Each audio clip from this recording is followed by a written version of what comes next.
স্বাধীনতাৰ ৭৮টা বছৰ আমি মৌলিক সমস্যাৰ লগত আজিও যুঁজি আছোঁ, য'ত পৃথিৱীৰ অন্যান্য দেশৰ মানুহে অন্যান্য গ্ৰহত থাকিবৰ কাৰণে চিন্তা চৰ্চা কৰিছে। সেই সময়ত আমি অসমৰ মানুহে, অসমৰ খাটি খোৱা জনসমষ্টি, অসমৰ প্ৰতিটো জাতি জনগোষ্ঠীক চৰকাৰখনে মানে নিমখৰ পেকেট, দাইলৰ পেকেট আৰু চেনিৰ পেকেট দি পেলাই পৃথিৱীৰ শ্ৰেষ্ঠ অন্যতম ৰাজ্য হিচাপে পৰিগণিত কৰিব বিচাৰিছে। ছায়েন্স এণ্ড টেকন'লজি ক'ৰবাত গৈ পালেগৈ আমি নিমখ পেকেট, চেনি পেকেট আৰু দাইলৰ পেকেটত মিঠাতেলৰ লগত লাগি পেলাই আমি ৰাজনীতি কৰিব বিচাৰিছোঁ। ইমান নিকৃষ্টতম ৰাজনৈতিক যিটো ধাৰা আমাৰ মাজত ইয়াত আৰম্ভ হৈছে, আমি শেষ কৰিব লাগিব, প্ৰথম কথা।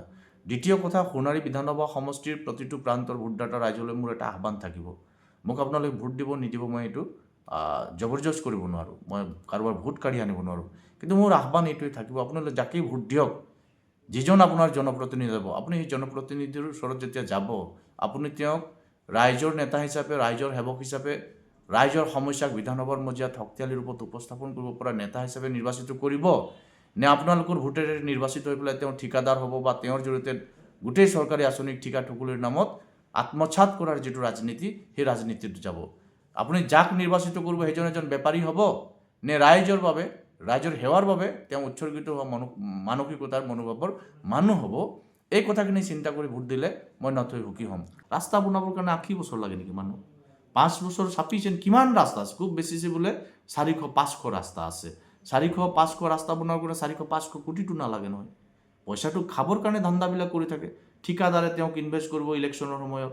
মই দেখিছোঁ মানে ইলেকশ্যনত যেতিয়া ইনভেষ্টৰ আহি যায়, ইনভেষ্টৰে 5 বছৰৰ কমপ্লিট ফাণ্ডবিলাক বিজনেছত তেওঁলোকে কনভাৰ্ট কৰি লয়। এটা কমাৰ্চিয়েল মেণ্টেলিটি লৈ পেলাই যদি তেওঁলোকে ইলেকশ্যন খেলিব, ইয়াত জনতাৰ কোনো লাভ নহ'ব। মই দেখিছোঁ বিজেপিৰ কেণ্ডিডেট হওক বা কংগ্ৰেছৰ কেণ্ডিডেট, মেক্সিমাম ইনভেষ্টৰ লৈছে, তেওঁলোকৰ বিনিয়োগকাৰী আছে। তো বিনিয়োগকাৰী যেতিয়া তাতে ৰাজনীতিত প্ৰৱেশ কৰে, ৰাইজে সেৱা নাপায়, তাত বেপাৰ হ'ব, তাত ইনকামৰ কথা আহিব। মই 5 লাখ টকা যদি ইনভেষ্ট কৰিছোঁ, 5 বছৰত 25 লাখ টকা ইনকাম কৰি ক'ৰ পৰা কৰিব? চৰকাৰী ধনটোক আত্মসাৎ কৰিব, লুটিব। য'ত 1 লাখ টকাৰ কাম হ'বলৈ তাত 20,000 টকা কৰিব।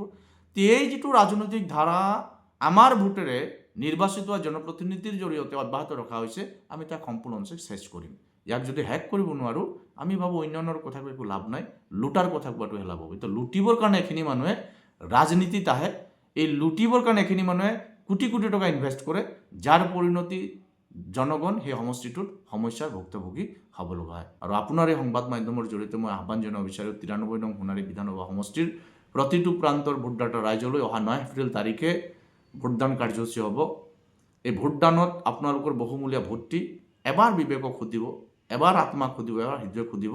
আমি অধিকাৰৰ কাৰণে যুঁজ কৰিব পৰা শক্তিশালী সাহসী মানুহক ভোটটো দিম, নে নিমখৰ পেকেট, দাইলৰ পেকেট, চাউলৰ পেকেট, চেনিৰ পেকেট দি অন্যান্যৰ এটা ফুপুলা শ্লোগান আওৰোৱা মানুহক আমি ভোটটো দিম?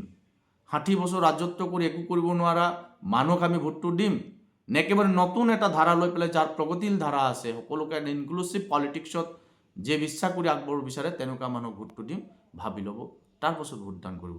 চামৰা চাই পেলাই, টাইটেল চাই পেলাই, নাম চাই পেলাই, জাতি চাই পেলাই যদি আমি ভোটটো দিবলৈ যাওঁ, আমি নিশ্চিতভাৱে কোৱালিটি পলিটিক্স, কোৱালিটি লিডাৰ আমি প্ৰক্ষেপ কৰাৰ পৰা কিন্তু সদায় বঞ্চিত হ'ম। মই এইখিনি সোণাৰীবাসী ৰাইজক কৈছোঁ।